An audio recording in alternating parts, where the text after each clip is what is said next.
dikeluarkan niat dan dia akan mendapatkan apa yang diniatkannya.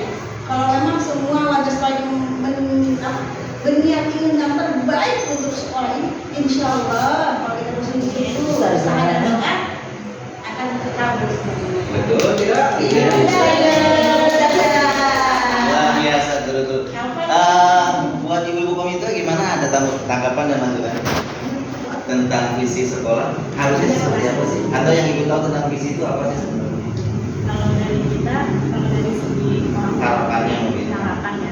Kalau kita dari segi orang tua mungkin intinya misi-misi itu ya maunya bisa tercapai semua gitu kan. Apalagi sekolah kita ini kan dari 3 sekolah yang berbeda, pasti mungkin visi-misinya beda. Nah, bagaimana supaya ketiga ini kita bisa bersatu. Terima kasih semuanya. Saya setuju dengan Bapak Ibu semuanya sebenarnya. Kenapa? Diskusi saya ini belajar. Satu kalimat kama qala giring hiji fi ayatul ukhra gitu ya. Apa artinya? Atau seperti apa yang disampaikan giring hiji dalam kalimat yang lain. Mimpi adalah kunci untuk kita menaklukkan dunia, gitu ya. Maka butuh visi, ya. Jadi dalam kita talim dikatakan yang namanya visi itu disebutnya himmatul aliyah, cita-cita yang tinggi harus tertanam dalam diri kita, tertanam dalam diri murid dan juga tertanam pada diri kita sendiri sebagai pemimpin, baik pemimpin pada diri sendiri ataupun pemimpin pada pelajaran atau pembelajaran di sekolah di kelasnya masing-masing. Maka harus punya cita-cita. Maka gantungkan cita-cita setinggi langit kalau kata Pak Karno. Ya, jangan sampai ketika pun kalau tidak tersampai cita-citamu, paling tidak kamu akan jatuh di gugusan bintang-bintang. Masih tetap hebat juga kan Bu kalau seperti itu. Iya. Oke, makanya visi itu harus setinggi-tingginya. Ya. Kemudian ada yang disebut dengan prakarsa perubahan sekolah. Nah, kira-kira ada yang tahu nggak nih tentang prakarsa perubahan? Apa hubungannya dengan visi? Saya juga sebenarnya belum tahu. Tapi kita sharing aja di sini, diskusi sama-sama. Ada yang tahu nggak tentang prakarsa perubahan? Nggak ada di situ. Nggak ada. Saya buka contekan sedikit ya Bu ya. Iya. Jadi prakarsa perubahan itu adalah sebuah pendekatan di mana pendekatan ini digunakan untuk kita mengaplikasikan visi kita. Maka kalau dalam CGP kurikulum berat itu kita dikasih beberapa teorinya itu ada yang memakai teori yang disebut dengan bagja. Apa itu bagja? Bagja adalah teori dalam arti kita melakukan pendekatan membuat satu visi dan misi sekolah agar visi dan misi sekolah itu bisa berjalan dengan beriringan dan bisa mendapatkan goal yang sempurna. Apa saja B-nya dari bagja itu? B-nya itu adalah saya contoh sedikit ya, buat pertanyaan utama, ya. Tapi saya tidak akan membuat bagja di sini karena itu tugas saya saja dan nanti kita akan sharing lagi. Yang pertama B dari bagja itu adalah membuat pertanyaan utama, kemudian A-nya mengambil pelajaran dari pertanyaan itu, ya. Kemudian G-nya gali mimpi bersama apa yang kita inginkan dari mimpi itu. Kemudian yang keempat J-nya itu jabarkan rencana ke depan, dan yang terakhir adalah mengatur A-nya itu atur eksekusi, ya. Itu teorinya menggunakan teori bagja. Nah, ini tentang prakarsa perubahan. Nah, kemudian sebagai pendahuluan bahwa sesungguhnya yang namanya seorang anak itu hidup dan tumbuh sesuai kodratnya sendiri. Nah, kodrat dalam kehidupan manusia itu terbagi dua macam. Ini mohon maaf bukan mengajari ya, sambil saya mengingat-ingat apa yang sudah dibaca di modulnya. Jadi kodrat itu terbagi dua. Ya, yang pertama disebut dengan kodrat zaman, yang kedua disebut dengan kodrat alam. Ya, ini menurut Kang Hajar Dewanto, Ki Hajar Dewanto, maaf, Ki Hajar Dewanto.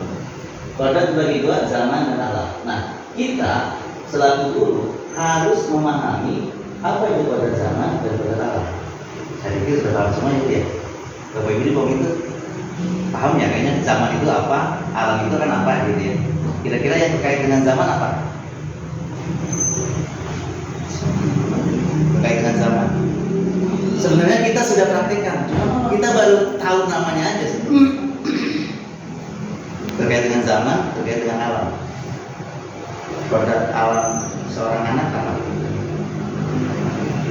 Atau pada ini bukan ujian ya bu, bukan ujian PPG ya, enggak serius banget. Bapak itu pernah kita ada di PMK tapi lupa pas sakit udaramanya. Iya emang benar ada di Tapi PPG. lupa sakit udaramanya. Oke, kalau emang lupa nanti cari sendiri ya bu ya. Apa dijelasin Pak? Usah bu, Ini. karena dua kodrat ini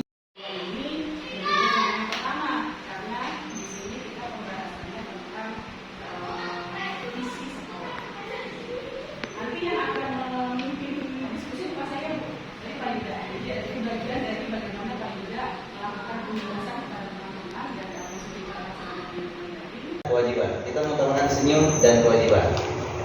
Kemudian kita mengutamakan juga di sekolah, kita mengutamakan kenyamanan seluruh warga sekolah. Kemudian ada yang jawab adab dan sopan santun.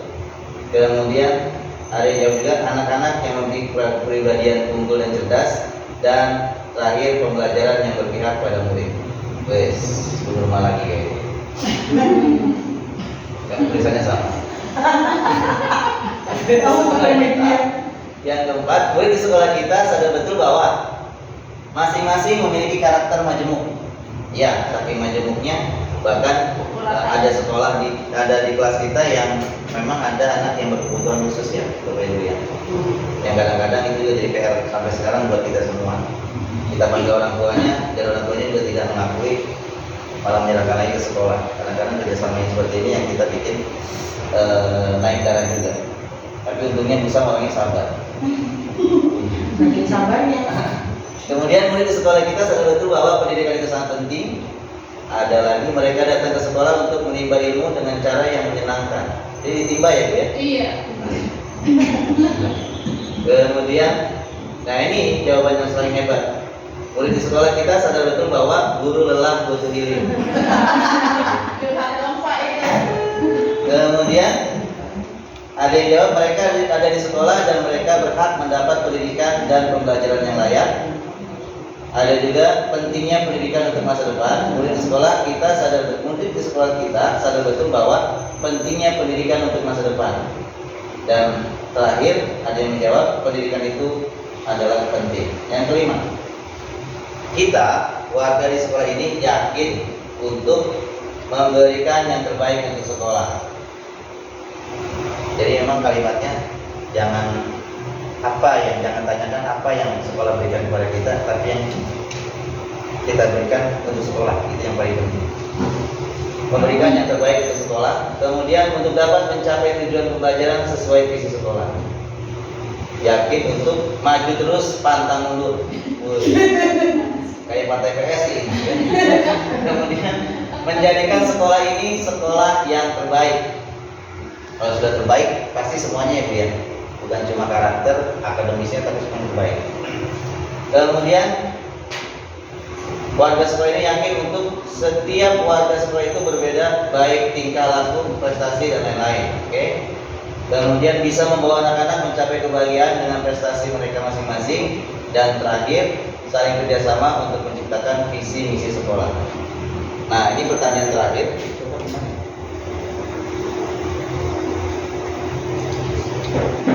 Kita percaya bahwa murid adalah manusia unik. Yang atas Pak, yang atas. Oh maaf, sorry. Kita dan warga di sekolah ini paham bahwa kita harus saling memahami dan membantu. Bahwa butuh kesadaran dan kesabaran untuk membentuk kepribadian dan kecerdasan semua warga sekolah. Sudah belum Bu ya? Sudah ya? Insya Allah sudah ya. Kemudian kita adalah keluarga SD Negeri Baru 2. Ya, bukan keluarga cuma.